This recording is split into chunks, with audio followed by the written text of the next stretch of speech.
شب برات کہا جاتا ہے۔ یہ رات کیا ہے؟ شب برات کا کیا معنی ہے؟ اس رات میں خواتین و حضرات ہمیں کیا کرنا چاہیے؟ اس رات میں کن چیزوں سے بچنا چاہیے؟ آج ہمارے معاشرے میں اس رات میں کیا کیا کیا جاتا ہے جو نہیں ہونا چاہیے، جو ایک رواج کے طور پر چلا آ رہا ہے اور ہم باز نہیں آتے کرتے ہیں، اور وہ عمل اتنا رائج ہوتا چلا جا رہا ہے کہ نوجوان نسل اس میں زیادہ مبتلا ہوتی چلی جا رہی ہے۔ وہ بھی میں بتاؤں گا، اور کیا کرنا چاہیے، میرے نبی صلی اللہ علیہ وسلم سے کیا ثابت ہے، کیا ہمارے لیے فائدے مند ہے، وہ بھی میں آپ کو بتاؤں گا۔ بہت توجہ کے ساتھ سنیں، بہت اہم گفتگو ہے یہ جو میں آپ کے گوش گزار کرنا چاہتا ہوں۔ شب برات، شب رات کو کہتے ہیں، برات کے معنی آتے ہیں چھٹکارا۔ شب برات یعنی چھٹکارے والی رات، یعنی اللہ اس رات گناہوں سے بھی چھٹکارا عطا کرتا ہے، اور جہنمیوں کو جہنم سے بھی چھٹکارا عطا کرتا ہے، اور اس رات اللہ بیماروں کو بیماری سے بھی چھٹکارا عطا کرتا ہے، اور اس رات اللہ تنگ دستوں کو تنگ دستی سے بھی چھٹکارا عطا کرتا ہے، اور اللہ اس رات پریشانوں کو پریشانی سے بھی چھٹکارا عطا کرتا ہے۔ بہرحال تو یہ چھٹکارے والی رات ہے۔ اس رات میں کون سی ایسی خرافاتیں ہیں جو ہماری عوام کے اندر رائج ہیں اور ہماری عوام اس سے باز نہیں آتی؟ تو میں عرض کرنا چاہوں گا کہ آج جیسے دیکھنے میں آتا ہے، جب شب برات قریب آتی ہے یا شب برات میں ہمارے بچے پٹاخے پھوڑ رہے ہوتے ہیں اور ان کے والدین بھی اس میں ان کا تعاون کرتے ہیں، والدین اپنے بچوں کو پیسہ دے کر کے پٹاخے منگاتے ہیں، کہتے ہیں بیٹا ذرا ادھر نہیں ادھر پھوڑنا، ادھر نہیں ادھر پھوڑنا۔ بچہ تو بچہ ہوتا ہے، بچہ تب تک پٹاخے نہیں پھوڑ سکتا تب تک کہ اس کے والدین اس کو پیسہ نہ دے کر کے اس سے منگائیں۔ تو بچوں کو اس برائی کی طرف ہم اکسا رہے ہوتے ہیں، اور جب یہ بچے بڑے ہو جاتے ہیں تو پھر یہ عادت ان کے اندر شامل ہو جاتی ہے۔ پھر اگر ان کو سمجھایا بھی جائے تو وہ پھر ماننے کے لیے تیار نہیں ہوتے ہیں، پھر نہ اپنے باپ کی بات مانتے ہیں نہ بڑوں کی مانتے ہیں، چونکہ وہ ان کی عادت میں شامل ہو جاتی ہے، اس کی لذتوں سے وہ آشنا ہو جاتے ہیں۔ عادت اچھے کام کی پڑ جائے تو آدمی اس کی لذتوں سے آشنا ہو جاتا ہے، عادت برے کام کی پڑ جائے تو آدمی اس کی لذتوں سے آشنا ہو جاتا ہے۔ لذت برے کام کی بھی ہوتی ہے، لذت اچھے کام کی بھی ہوتی ہے۔ جیسی عادت ہم ڈال لیں ویسی ہی لذتیں ہم کو اچھی لگنے لگتی ہیں۔ لہذا خدا را آپ اپنے بچوں کو اس غلط لذت سے، اس غلط فعل سے بچائیں۔ اور یہ پٹاخے پھوڑنا کئی اعتبار سے غلط ہے۔ ایک تو کسی کی آنکھ میں بھی آ جاتا ہے، اس سے بہت سے لوگ زخمی بھی ہو جاتے ہیں، اور بہت سے لوگ اس سے جو ہے پریشانی میں بھی مبتلا ہوتے ہیں۔ پھر ایک طرح کا پردوشن بھی اس سے پیدا ہوتا ہے، جو خلا میں اس کا دھواں اڑتا ہے وہ صحت کے لیے ہانیکارک ہوتا ہے، صحت کے لیے نقصان دہ ثابت ہوتا ہے۔ اور پھر ایک اپنے پیسے کا تو غلط جگہ استعمال ہو ہی رہا ہے، پیسہ غلط خرچ ہو ہی رہا ہے، اور ان المبذرین کانوا اخوان الشیاطین کے تحت پھر وہ شیطان کے بھائی میں بھی داخل ہو رہا ہے۔ یعنی بد خرچی کرنے والا، فضول خرچی کرنے والے کو اللہ نے شیطان کا بھائی قرار دیا ہے، تو اس سے بچنے کی کوشش کریں۔ خدا را یہ کہیں تک جائز بھی نہیں ہے، مال کی جو ہے غلط خرچی بھی ہے، اور کہیں نہ کہیں صحت کا نقصان بھی ہے۔ اور ایک دوسری چیز اور کرتے ہیں ہمارے نوجوان، یہ نوجوان طبقہ کرتا ہے کہ جب شب برات آتی ہے تو اپنی موٹر سائیکلوں کی ٹنکیاں پیٹرول سے فل کرا لیتے ہیں، اور فل کرانے کے بعد میں پھر ایک ایک گاڑی پہ تین تین چار چار سوار ہونے کے بعد میں پھر وہ سیر و تفریح کے لیے نکلتے ہیں، اس کی ریس بڑھا کر کے۔ اور بہت سے لوگ بعض اوقات تو اس کا سیلنسر وغیرہ بھی کھول لیتے ہیں تاکہ اس کی آواز میں اضافہ ہو جائے، اور اس کو بہت زور زور سے آواز کرتی ہوئی جاتی ہے، اس کو گلیوں میں گھمایا جاتا ہے، ایک دوسرے دوستوں سے ملنے کے لیے ایک جگہ سے دوسری جگہ پر جایا جاتا ہے، اور پوری رات موٹر سائیکل کی سیر و تفریح پر نکال دیتے ہیں، موٹر سائیکل کی سواری پر نکال دیتے ہیں، یہ بھی جائز نہیں ہے۔ خدارا اپنے نوجوانوں کو اس سے بچاؤ، سمجھانے کی کوشش کرو، اے نوجوانوں یہ رات موٹر سائیکل پر سواری کرنے کی رات نہیں تھی، یہ رات ایک دوسرے سے تمسخر اور جو ہے ہنسنے کی رات نہ تھی، یہ رات ایک جگہ سے دوسری جگہ دوڑنے کی رات نہ تھی، بلکہ یہ رات کس لیے تھی وہ میں آپ کو بتاؤں گا۔ اللہ کے لیے توبہ کریں اس فعل سے، اور اس شب برات میں جو یہ میری تقریر سن رہے ہیں وہ توبہ کریں کہ وہ نہ موٹر سائیکل کی سواری کریں گے، نہ دوستوں سے کھڑے ہو کے مذاق کریں گے، نہ دوستوں میں کھڑے ہو کے ٹھٹا کریں گے، بلکہ اس رات وہ کام کریں گے جو کام اللہ کے رسول نے بتایا ہے، جو کام ہمارے لیے دنیا اور آخرت میں فائدہ جس سے ہمیں ہو، جنت کا ہم حقدار بن جائیں، گناہوں سے ہماری معافی ہو جائے، وہ کام ہمیں کرنا ہے۔ اس رات نبی صلی اللہ تعالی علیہ وسلم قبرستان جایا کرتے تھے۔ میرے آقا صلی اللہ تعالی علیہ وسلم کا اس رات قبرستان میں جانا ثابت ہے۔ اگر کوئی قبرستان میں جانا چاہتا ہے تو ہاں وہ جا سکتا ہے فاتحہ پڑھنے کی غرض سے، اور قبرستان میں قرآن شریف پڑھے اور اپنے مرحومین کے لیے بخشش کی رب سے طلب کرے، بخشش کی دعا کرے، کر سکتا ہے۔ امی عائشہ رضی اللہ تعالی عنہا فرماتی ہیں کہ ایک رات میں اپنا حجرہ شریف میں تھی، سو رہی تھی، میری آنکھ کھلی، میں نے دیکھا میرے پاس میں آقا کریم صلی اللہ علیہ وسلم نہیں ہے۔ میں اٹھ کے میں باہر نکل کے تھوڑا دیکھا کہ نبی کہاں ہیں، تو میری نگاہ پڑی، میں نے کیا دیکھا، آقا کریم صلی اللہ علیہ وسلم جنت البقیع شریف کے قبرستان کے پاس موجود ہیں۔ میرے آقا صلی اللہ علیہ وسلم کے پاس پہنچی، نبی نے فرمایا عائشہ کیا بات، کیا تم یہ گمان کرتی ہو معاذ اللہ اللہ اس کا رسول آپ پہ ظلم کرے گا؟ امی عائشہ عرض کرتی ہیں آقا نہیں، میرا گمان یہ نہیں تھا، بس یوں ہی آ گئی، میں نے اٹھ کے آپ کو نہ پایا تو سوچنے لگی شاید کسی دوسری بیوی کے پاس آپ تشریف لے گئے ہوں۔ اللہ اللہ، میرے نبی ارشاد فرماتے ہیں عائشہ یہ وہ رات ہے، اس رات اللہ تعالی بنی قلب کی بکریوں کے بال کے برابر لوگوں کو اللہ جہنم سے آزاد فرمائے گا۔ غور فرمائیے، بنی قلب ایک قبیلہ تھا عرب کا جو بکریاں پالنے میں مشہور تھا۔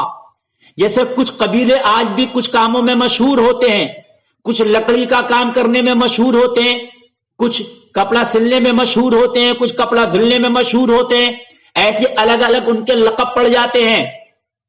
بنی قلب جو قبیلہ تھا وہ بکریاں پالنے میں مشہور تھا، اس کا بکریاں کثیر تعداد میں اس قبیلے کے پاس ہوا کرتی تھی۔ میرے آقا فرماتے ہیں عائشہ بنی قلب کی بکریوں کے جتنے بال ہوں گے ان بالوں کے برابر اللہ آج کی رات جہنمیوں کو جہنم سے آزاد فرماتا ہے۔ اللہ اکبر۔ اب کتنے بال ہوں گے؟ ایک بکری کے بال بھی شمار کرنا بہت مشکل ہے، پھر اتنی بکریوں کے۔ یہ بخشش کی رات ہے۔ اللہ اکبر۔ امام بہقی نے شعب الایمان میں فرمایا کہ نبی صلی اللہ تعالی علیہ وسلم نے فرمایا 15ویں شب میں، یعنی جس کو ہم شب برات کہتے ہیں، 15ویں شب میں قیام کیا کرو اور دن میں روزہ رکھا کرو۔ میرے آقا صلی اللہ علیہ وسلم بھی یہی کیا کرتے تھے۔ شب میں یعنی شب برات میں جو 15ویں شب ہے اس میں قیام کر کے اللہ کی عبادت نفل وغیرہ، اور دن میں روزہ۔ جو رات کے بعد جو دن آتا ہے جو 15ویں شعبان ہوتی ہے پھر اس میں روزہ رکھنا چاہیے۔ میرے نبی صلی اللہ تعالی علیہ وسلم یہ کیا کرتے تھے، آپ بھی یہی کیا کریں خواتین و حضرات۔ اللہ اس رات آسمان دنیا پر اپنی شان کے مطابق تجلی فرماتا ہے. جیسے ہی غروب آفتاب ہوتا ہے شب برات میں، غروب آفتاب کے بعد اللہ آسمان دنیا پر اپنی شان کے مطابق تجلی فرماتا ہے، اور تجلی فرمانے کے بعد پھر میرے رب کی رحمت اپنے بندوں کو پکار پکار کے کہتی ہے کوئی آج کی رات اپنے گناہوں سے بخشش طلب کرنے والا کہ ہم اس کے گناہوں کو معاف فرما دیں؟ ہے آج کی رات جنت کا طلبگار کہ ہم اسے جنت کا حقدار بنا دیں؟ اللہ کی رحمت اپنے گنہگار بندوں کو پکار پکار کے کہتی ہے آج کی رات کوئی اپنی بیماری سے شفا چاہنے والا کہ ہم اسے صحت یاب کر دیں؟ اللہ کی رحمت پکار پکار کے کہتی ہے آج کوئی پریشان کہ ہم اسے پریشانی سے آزادی دے دیں؟ اللہ کی رحمت اپنے بندوں سے پکار کے کہتی ہے آج کی رات کوئی تنگ دست ہم سے روزی کا سوال کرنے والا کہ ہم اس کی روزی میں اضافہ کر دیں، اس کی روزی میں برکتیں فرما دیں۔ اس رات گناہوں کی طلب کیا کرو، بیماریوں سے شفا مانگو، اس رات جنت کا رب سے سوال کرو، اس رات اللہ کے عذاب سے پناہ مانگو، جہنم سے چھٹکارے کی دعائیں کرو، اللہ تمہاری دعاؤں کو ضرور قبول فرمائے گا۔ وہ ارحم الراحمین ہے، وہ ارحم الراحمین ہے، وہ ستار العیوب ہے، وہ غفار الذنوب ہے۔ اللہ ایک چیز اور ہے، مشکات شریف میں ہے، شعب الایمان میں ہے، نبی صلی اللہ علیہ وسلم نے فرمایا کہ اس رات معافی مانگو، لیکن کچھ معافیاں ایسی ہیں کہ صرف اللہ سے معافی مانگنے سے معاف نہیں ہوگا۔ جیسے کسی کا آپ نے دل دکھایا ہے، کسی کے ساتھ آپ نے ظلم کیا ہے، کسی کو آپ نے بیجا ستایا ہے، پھر آپ اس رات اللہ سے معافی مانگو تو اللہ معاف نہیں فرمائے گا، بلکہ پہلے اس رات میں اللہ سے معافی مانگنے سے پہلے جس کے ساتھ آپ نے ظلم کیا ہے اس سے معافی مانگ لینا ضروری ہے، جسے آپ نے ستایا ہے اس سے معافی مانگ لینا ضروری ہے، جس کو آپ نے جو ہے بہت زیادہ تنگ کیا ہے اس سے معافی مانگنا ضروری ہے، اس سے معافی مانگیں اللہ آپ کو معاف کر دے گا، پھر اللہ رب العزت آپ کو معاف کر دے گا۔ نبی فرماتے ہیں کہ دو لوگوں کو اللہ اس رات میں بھی معاف نہیں کرے گا، ایک مشرک اور دوسرا وہ ہے جو کینہ رکھتا ہے، جو کینہ پرور ہے، اللہ اسے معاف نہیں کرے گا۔ اللہ اکبر۔ اگر کسی کے تعلق سے آپ نے چغلی کیا ہے، حسد رکھا ہے، ستایا ہے، کینہ رکھا ہے تو اس سے معافی مانگ لیں، پھر اللہ سے معافی مانگیں، اللہ آپ کو معاف کر دے گا۔ کینہ پرور کو اللہ معاف نہیں کرتا، اپنے دلوں کو کینے سے صاف کر لو۔ کچھ لوگ ایک کام کرتے ہیں، وہ یہ کرتے ہیں کہ معافی تو مانگتے ہیں مگر ان کی معافی ریڈی میڈ معافی ہوتی ہے۔ جیسے موبائل پر ایک میسج آیا، بھائی میں نے جس کسی کے ساتھ بھی کوئی غلط کیا ہو، کسی کو ستایا ہو، کسی سے مجھے تکلیف ہوئی ہو، میں معافی مانگتا ہوں، مجھے معاف کر دیں۔ اس طریقے کے میسج چلتے ہیں اور شب برات کے قریب وہ میسج فارورڈ کیے جاتے ہیں۔ اس طرح سے معافی معاف نہیں ہوگی، اس طرح سے معافی مانگنے سے معاف نہیں ہوگا، یہ ریڈی میڈ معافی ہے۔ آپ نے کسی کو ذلیل کیا ہے، کسی کا دل دکھایا، آپ نے میسج چھوڑ دیا، میاں اس طریقے سے نہیں ہوگا، تو اس سے معافی مانگ بذات خود جا کر، اس سے تو شرمسار بھی ہوگا، تیرا نفس بھی مرے گا، تجھے خود بھی ذلت ہوگی، اس لیے کہ جب تو نے اسے ذلیل کیا تھا، اس پہ ظلم کیا تھا تو اس کی ذلت ہوئی تھی، تیرا نفس بڑا ہو گیا تھا، آج جب معافی مانگے گا تو تیرا نفس ذلیل ہوگا، اسے خوشی ملے گی، قلبی اطمینان ہوگا اس کو۔ معاف تب تک نہیں ہو سکتا جب تک کہ اس کو قلبی اطمینان نہ ہو جائے جس کے ساتھ تو نے ظلم کیا ہے۔ تو خود سے معافی مانگنا چاہیے۔ ہاں بحالت مجبوری، اگر آپ جس سے معافی مانگنا چاہتے ہو اب وہ یہاں نے کہیں ودیش میں ہے، پھر اس سے کیسے معافی مانگے؟ تو یہ بحالت مجبوری ہے، آپ کال لگا کے اس سے کال کر کے معافی مانگے، میسج سے بہتر رابطہ ہے کال کر کے معافی مانگے، یا پھر میسج آپ کر رہے ہیں تو ریپلائی اس کا آ جائے کہ ہاں بھائی میں نے معاف کر دیا ہے، یا ویڈیو کال کے ذریعے اس سے معافی مانگ لیں، اس طرح سے معافی مانگے، لیکن ایس ایم ایس کا خالی سہارا نہ لیں۔ ایک چیز اور ہے، اس رات میں اللہ کی عبادت کریں۔ مسجدوں میں لوگ اکثر جاتے ہیں اور اکثر جانے کے بعد اللہ کی عبادتوں میں مشغول ہوتے ہیں، نوافل پڑھتے ہیں۔ ایک کام اور کرنا چاہیے، اس رات جب لوگ مسجد میں جمع ہو جائیں آئیں تو اس رات لوگ جہاں پر نفل پڑھتے ہیں، اللہ کی عبادت کرتے ہیں، وہاں پر کچھ تھوڑی ہی دیر کے لیے صحیح کچھ اصلاحی بیانات بھی ہونا چاہیے، تاکہ لوگ ان اصلاحی بیانات کو سن کر اپنی وہ اصلاح کر لیں جو وہ جانتے نہیں ہیں کہ یہ گناہ بھی ہوتے ہیں، یا اس طرح کے گناہوں میں بھی ہم ملوث ہیں، انہیں پتہ نہیں، وہ اس سے لا علم ہیں۔ جب اصلاحی بیان ہوں گے تو ان کو پتہ چلے گا، وہ توبہ بھی کر لیں، اور اصلاحی بیان کے ساتھ ساتھ اجتماعی توبہ بھی کرائی جائے، یعنی ایسی دعا ہو جس میں اپنے گناہوں سے توبہ بھی ہو، لوگ توبہ بھی کریں۔ اور ایک خاص کام کا اور اگر اہتمام کر لیں، جو لوگ شب برات میں جا کر مسجدوں میں نمازیں پڑھتے ہیں، تو نمازوں میں جن لوگوں کی پہلے نمازیں چھوٹی ہوئی ہوتی ہیں، وہ نفل نماز نہ پڑھ کے وہ اپنی قضائے عمری کی نمازیں پڑھیں جو زندگی میں ان سے چھوٹی ہیں۔ اب قضائے عمری کا بھی پڑھنے کا ایک طریقہ ہے، یہ ایک الگ ٹاپک ہے، انشاءاللہ پھر کسی بیان میں میں ضرور بتاؤں گا کہ قضائے عمری کس طرح سے پڑھنا چاہیے، لیکن عرض کرنا چاہوں گا کہ وہ قضائے عمری پڑھیں اور پھر توبہ کر کے نکلیں، یا اللہ آج کے بعد ہم آگے کو نمازیں نہ چھوڑیں گے، اور آج سے جتنی نمازیں ہماری چھوٹ گئی ہیں ہم ان کی قضا کریں گے، اور آج کی رات قضاء عمری پڑھیں، اور آج سے قضاء عمری ہمیشہ پڑھنا شروع کر دیں جب تک کہ وہ چھوٹی ہوئی نمازیں مکمل نہ ہو جائے۔ ویسے توبہ توبہ نہیں ہے کہ شب برات میں آئے توبہ توبہ کر لیا، مولا توبہ ہے، گناہوں سے توبہ کرتے ہیں، اور اس کے بعد پھر نمازیں چھوڑنا شروع کر دی، یہ کوئی توبہ توبہ نہیں ہوئی ہے۔ اصل توبہ یہ ہے کہ اللہ کے لیے تمام گناہوں کو چھوڑ کر کے پھر نمازیں شروع کر دیں۔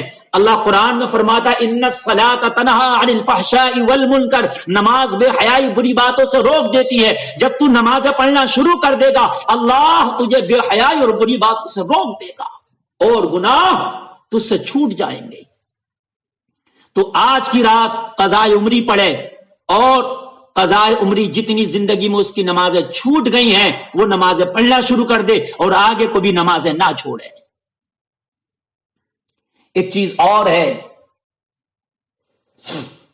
اس رات اللہ سے مانگے، اس رات میں جس بندے کو کتنی روزی دی جانا ہے پوری رات میں، کس کو انتقال کرنا ہے پورے سال میں کتنی روزی دی جانا ہے، اس رات میں وہ اس کا فیصلہ ہوتا ہے۔ ایک لسٹ تیار ہوتی ہے، ایک فہرست تیار ہوتی ہے، اس سال میں کس کس کو انتقال کرنا ہے، وہ پوری فہرست تیار ہوتی ہے۔ اللہ اکبر! ہوتا یہ ہے اصل میں مرنا کس کو کب ہے، یہ تو انسان کے پیدا ہونے سے پہلے ہی اللہ نے لکھ دیا ہے۔ یہ تو ماں کے پیٹ میں جب بچہ تھا تبھی اللہ نے لکھ دیا ہے کتنی روزی ملے گی، کب مرے گا، تو پھر اس رات کیسے طے ہوتا ہے؟ یہ لکھا ہے لوح محفوظ پر پہلے ہی، لیکن جیسے کسی رجسٹر میں سب کچھ لکھا ہو، کسی رجسٹر میں سارے بچوں کے نام لکھے ہوں، لیکن اس رجسٹر میں سے کبھی کبھی ایک فہرست بنائی جاتی ہے کہ کون کون بچہ اس میں اچھے نمبر حاصل کیا ہے، اس کی ایک لسٹ بنا کر کے تیار کی جاتی ہے، حالانکہ رجسٹر میں پہلے سے ہی لکھا ہوا ہے، لیکن ایک فہرست اس میں سے اتار لی جاتی ہے۔ تو اس رات نئے طریقے سے نہیں لکھا جاتا، نئے طریقے سے روزی کتنے ملنا نہیں لکھا جاتا۔ ہاں دعا کرنے سے اللہ روزی میں اضافہ ضرور کر دیتا ہے، لیکن موت برحق ہے، جبھی آئے گی جب اللہ نے لکھ دیا ہے۔ قرآن میں اللہ فرماتا ہے وَلَن يُؤَخِّرَ اللَّهُ نَفْسًا إِذَا جَاءَ أَجَلُهَا،